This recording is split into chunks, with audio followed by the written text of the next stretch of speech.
Tuck Everlasting by Natalie Babbitt. Chapter 15. In Tree Gap, the same moonlight silvered the roof of the Touch-Me-Not cottage, but inside the lamps were burning. "That's right," said the man in the yellow suit. "I know where she is." He sat back in his chair in the Foster's spotless parlor, crossing his long, thin legs, and the suspended foot began a rhythmic jiggling. He hung his hat on his knee and smiled. His eyes nearly closed. "I followed them, you see. She's with them now.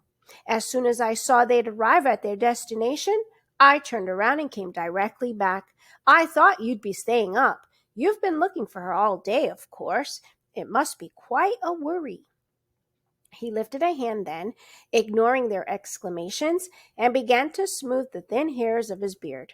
"You know," he said thoughtfully, "I've come a long way looking for a wood exactly like the one you've got next door here. It would mean a great deal to me to own it, and how pleasant to have neighbors like yourselves.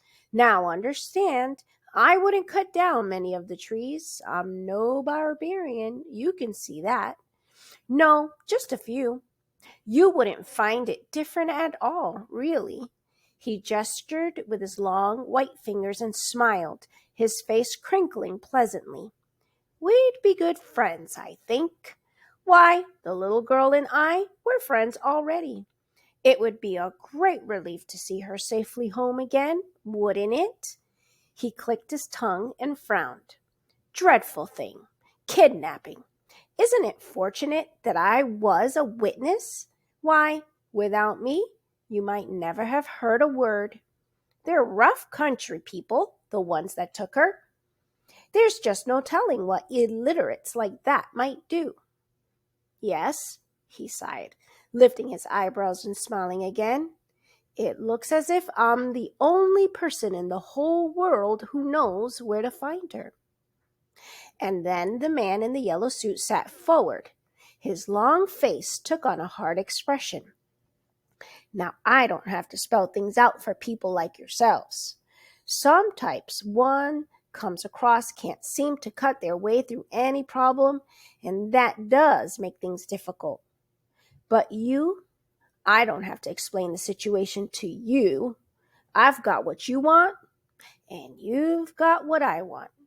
Of course, you might find that child without me, but you might not find her in time. So, I want the wood, and you want the child. It's a trade, a simple, clear-cut trade."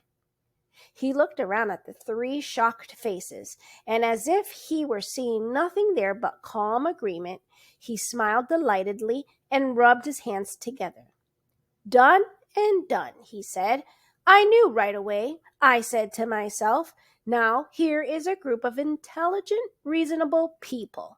I'm seldom wrong as a judge of character, very seldom disappointed. So all that remains is to write it up on paper, giving me the wood, and to sign it.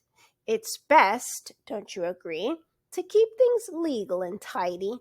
The rest is easy, nothing to it. You go for your local constable, and he and I ride out and bring back the child and the criminals. No, oh no, Mr. Foster, I understand your concern, but you mustn't come along. We'll do this business my way. There now, your terrible ordeal is as good as over, isn't it? I'm so thankful I was here to help you out."